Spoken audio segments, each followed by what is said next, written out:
Hmm. Welcome. It's another glorious day to explore probably the greatest thing that we can explore, which is the depths of our true self with a capital S. I'm Atmadarshan or Laura. That's my little S self name. And you can call me either or whatever you want. It's day 314 of this year long sadhana. And some people could call that Pi Day after the number 3.14, which it's a number. And I remember studying math so long ago. And the labels that were given numbers, like there were numbers, but there were irrational numbers, kind of like pi, that can't be pinned down. You can't ever know exactly what pi as a number is. And yet we see its effects and we can apply it to so many real world situations, which is amazing. Even imaginary numbers. What the heck is an imaginary number? What makes it different from any other number? Aren't numbers figments of our mental creation? So, anyway, that's one of the types of paradoxes that we're exploring through the lens of Bhagavad Gita. The idea in spiritual life that there's no one clear cut definition or answer or apparition of anything, but many different shades of gray. And the only thing we can really define, although it could seem imaginary and perhaps irrational, is our true self and our connection to it. Everything else is fleeting, temporary, illusory, and this is on my mind as we near a day that I know it's not celebrated all over the world, but Halloween here in the States, but it is celebrated in different forms. The idea of Samhain, for example, or Dia de los Muertos, the idea of this is a time when the veils between the world of the living and the world of the dead thin. And this invites all kinds of things like, well, ghosts are imaginary, just like numbers are imaginary, but you can still use them and they benefit you. So, are ghosts imaginary? Or are they more real than I, in your viewpoint? So, let's read today's verse. Verse 13, 16, chapter 13, verse 16. You can read it from any of your Song of Your Soul books, and there's a link if you want to learn more about those books in right below in the summary. Okay. It's a translation done in the original meter of the Sanskrit. And I'm going to chant. You can listen, or if you have a book, you can chant along. So this is today's description of the true self with a capital S that Krishna is giving to his mentee, Arjun. And Krishna says, outside and inside all beings, the unmoving and moving both, too subtle to be understood.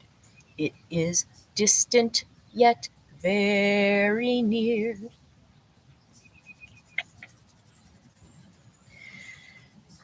Oh, parts of this verse do take me back to my mathematics days, like things that are too subtle to be understood, like all of calculus, uh, imaginary numbers. Anyhow, there are so many um, apparent opposites in this verse, like outside and inside all things. And we could go into that one. Maybe we'll go into that one on its own day. But I really like the idea of it is distant yet very near, because in other texts from the Indian subcontinent, there's this idea that, when we're searching to find ourselves, we're often looking outside ourselves, or we use outside methods to try to discover this. And yet, a very common idea or phrase is that your true self is closer to you than your own breath. Oh, why do we look for it outside? But we can find it outside in others.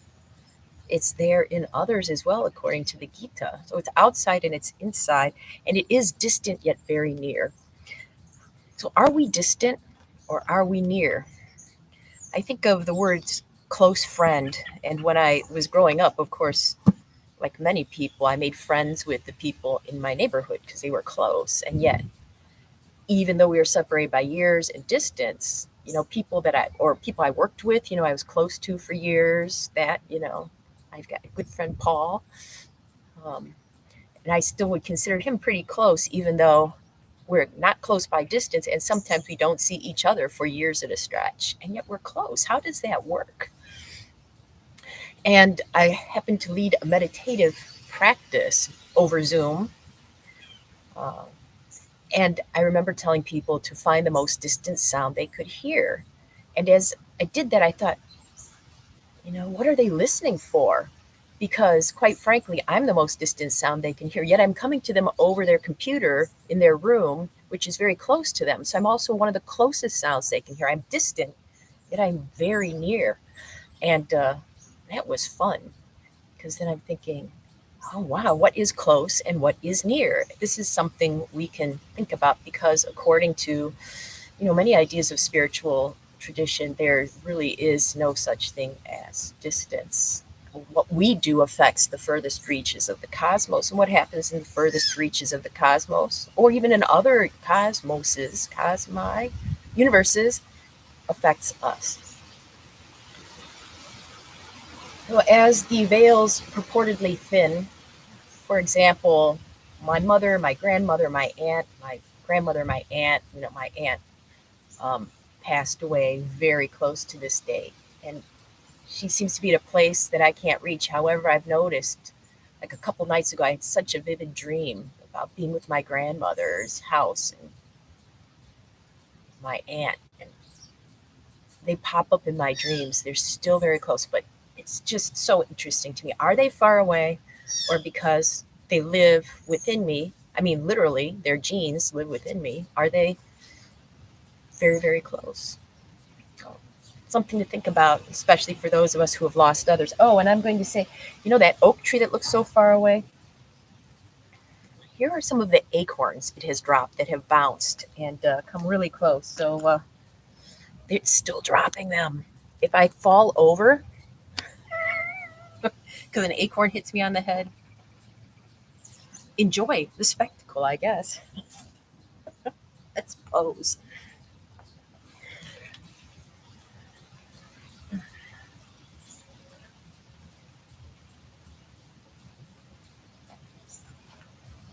Partner pose.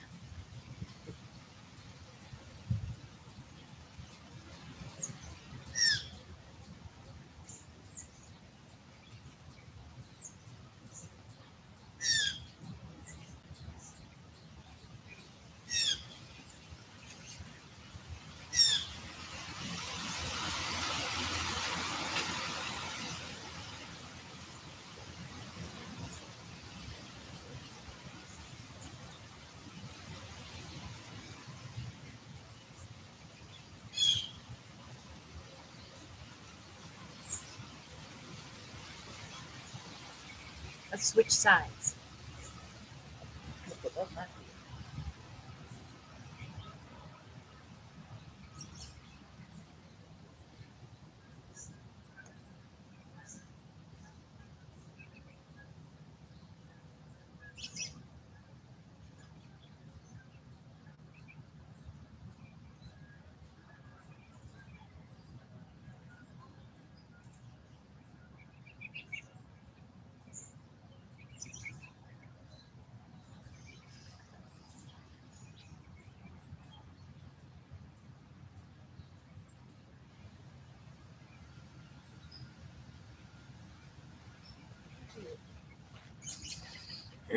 Partner yoga.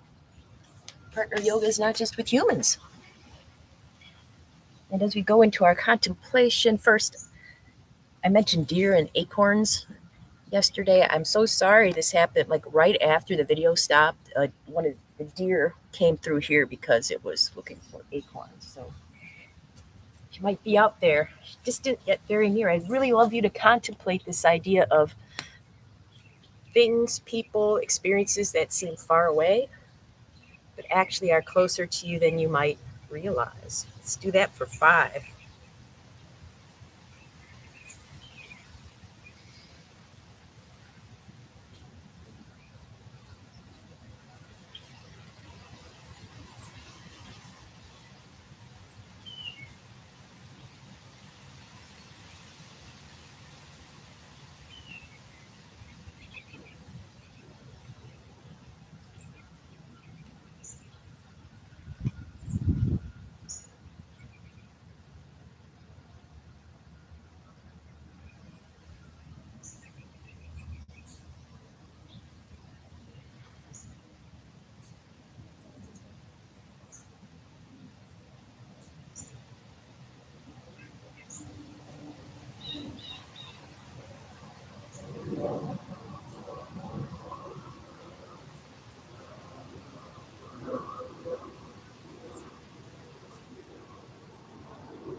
Welcome back.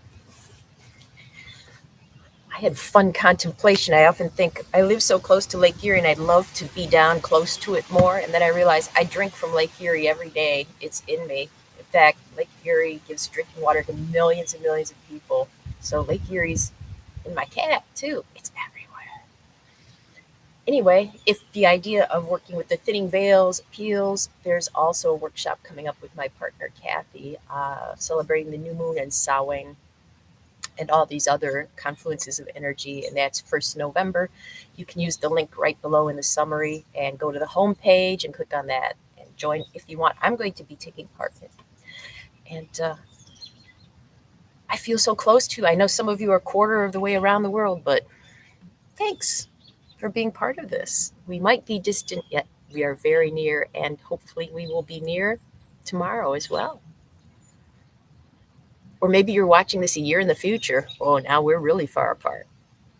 We'll see what happens. Until then.